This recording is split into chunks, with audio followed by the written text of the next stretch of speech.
نحمدہ ونصلی علی رسولہ الکریم اما بعد اعوذ باللہ السمیع العلیم من الشیطان الرجیم ربی اعوذ بک من ہمزات الشیاطین واعوذ بک ربی یحضرون۔ اللہ تبارک و تعالیٰ قرآن پاک میں فرماتے ہیں کہ میرے بندے ایوب نے مجھ کو نادا کی کہ اللہ مجھے یہ جو تکلیف ہے، یہ جو ان کی جلد کی بیماری تھی، مجھے شیطان کے مس کرنے سے ہوئی ہے، شیطان نے مجھ کو زر پہنچائی ہے۔ بیماریاں دو قسم کی ہوتی ہیں، ایک ہوتی ہے عضوی، ایک ہوتی ہے جناتی بیماری۔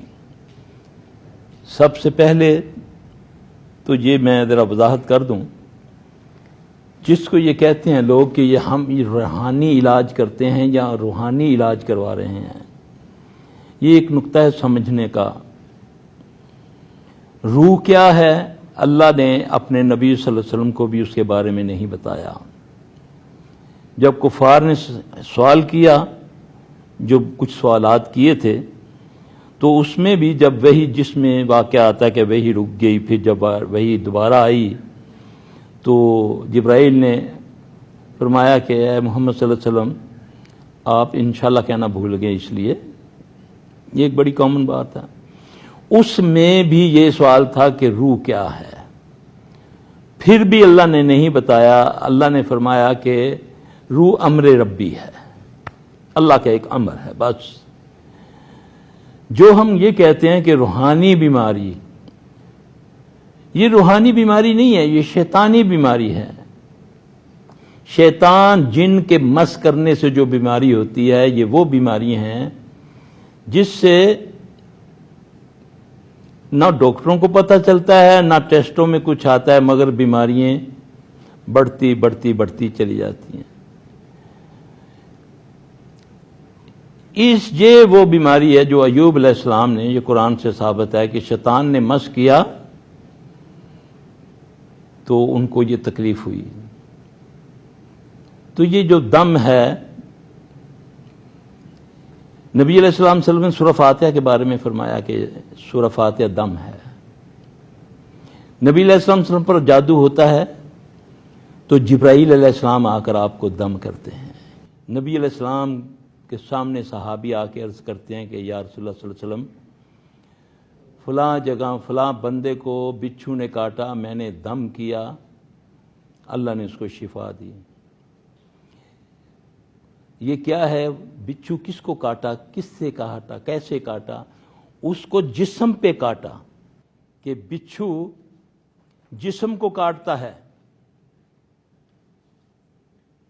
اور صحابی اس کو سورہ فاتحہ کا دم کرتا ہے، اللہ اس کو شفا دیتے ہیں۔ وہ اجرت لیتا ہے، بکریاں لیتا ہے۔ دو گروہ ہو جاتے ہیں کہ یہ تم، ایک کہتا ہے صحیح نہیں کیا تو اجرت لی ہے، دوسرا کہتا ہے تو نے صحیح کیا۔ معاملہ آپ صلی اللہ علیہ وسلم کے پاس آ جاتا ہے، آپ صلی اللہ علیہ وسلم اس کو دعا دیتے ہیں۔ آپ پہلے اس سے پوچھتے ہیں تم نے کیا پڑھا؟ اس نے عرض کی یا رسول اللہ صلی اللہ علیہ وسلم میں نے سورہ فاتحہ پڑھی تھی۔ آپ نے فرمایا کہ لوگ تو برا کر کے لیتے ہیں، تم نے تو اچھا کام کر کے لیا، میرا بھی حصہ نکالو۔ ان بکریوں میں سے آپ نے اپنا حصہ بھی مانگا۔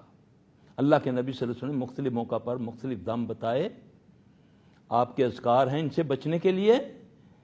آج جو المیہ اس وقت یہ ہوا ہے کہ ڈاکٹر بعض بیماریوں میں عاجز آ چکے ہیں، پتہ ہی نہیں چلتا، ٹیسٹ سی ٹی سکین جو دنیا کا ہے سب کرنے کے باوجود کہتے ہیں یہ تو بالکل ٹھیک ہے۔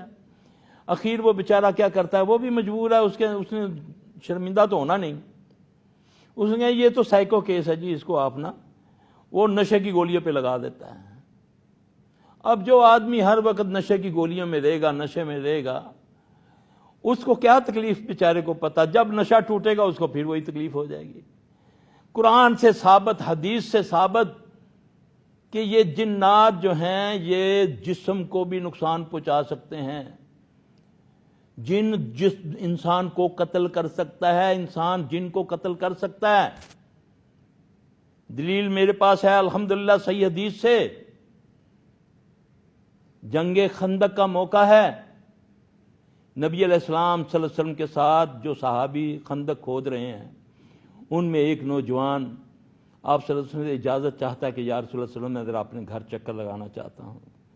رسول اللہ صلی اللہ علیہ وسلم نے اس کو اجازت دی. آپ نے فرمایا خالی ہاتھ نہ جانا, کچھ اوزار ساتھ لے جاؤ, کوئی تلوار یا نیزہ. جب وہ اپنے گھر پہنچتا ہے تو گلی میں دیکھتا ہے کہ اپنی بیوی کو باہر کھڑے دیکھا. اس سے کہتا ہے کس چیز نے تجھے باہر کھڑا کیا ہوا ہے؟ کہنے کی اللہ کے بندے اندر ذرا جھانک کے تو دیکھا تو اس کے بستر پر ایک سانپ بیٹھا ہوا ہے. اب صحابی کہتا ہے یہ نہیں پتا چلا, جو راوی ہے وہ کہتا ہے یہ نہیں پتا چلا کہ پہلے صحابی مرا ہے یا سانپ مرا ہے. جب نبی صلی اللہ علیہ وسلم تک یہ بات پہنچتی ہے تو آپ نے فرمایا گھر کے سانپوں کو نہ مارا کرو جب تک ان کو آواز نہ دے دو. یہ نبی نے فرمایا صلی اللہ علیہ وسلم, صحیح حدیث ہے. آواز کیا دینی ہے وہ تو عربی میں ہے حدیث, آپ اپنی زبان میں, کیونکہ ہر علاقے کا جن اپنی زبان سمجھتا ہے. اگر پنجاب کا ہے پنجابی ہے, پختون ہے پختونی ہے, وہ پشتو بولتا ہے. ہر جن جس علاقے کا ہوگا وہ اس علاقے کی زبان جانتا ہے, وہ بولتا ہے. اب اللہ کے نبی صلی اللہ علیہ وسلم نے فرمایا کہ اس کو یہ کہو اگر تم محمد سے نہیں ہو تو یہاں سے چلے جاؤ ورنہ ہم تمہیں قتل کر دیں گے. یہ آواز دینی گھر کے سانپ کو لازم ہے. جب آپ دیں گے وہ جن ہوگا وہ چلا جائے گا. اگر وہ نارمل سانپ ہے, اگر کھڑا ہے تو پھر آپ اس کو مار سکتے ہو. اس سے بھی یہ بیماریاں لگتی ہیں کیونکہ وہ انتقام لیتے ہیں, وہ پھر جنات انتقام لیتے ہیں. آج میرا خیال ہے ہفتہ ہو گیا میرے پاس ایک کیس جاپان سے آیا ہوا ہے. ان کے بڑوں نے ایک سانپ کو مارا, ساری اولاد کو پکڑا ہوا ہے. کل وہ حاضر ہو کے کہتا ہے کہ میرا بیٹا انہوں نے مارا, میں نہیں چھوڑوں گا. میرے ساتھ اس نے کہا. اس میں ایسی کون سی بات ہے, اس میں عقیدے کی والی کون سی بات ہے؟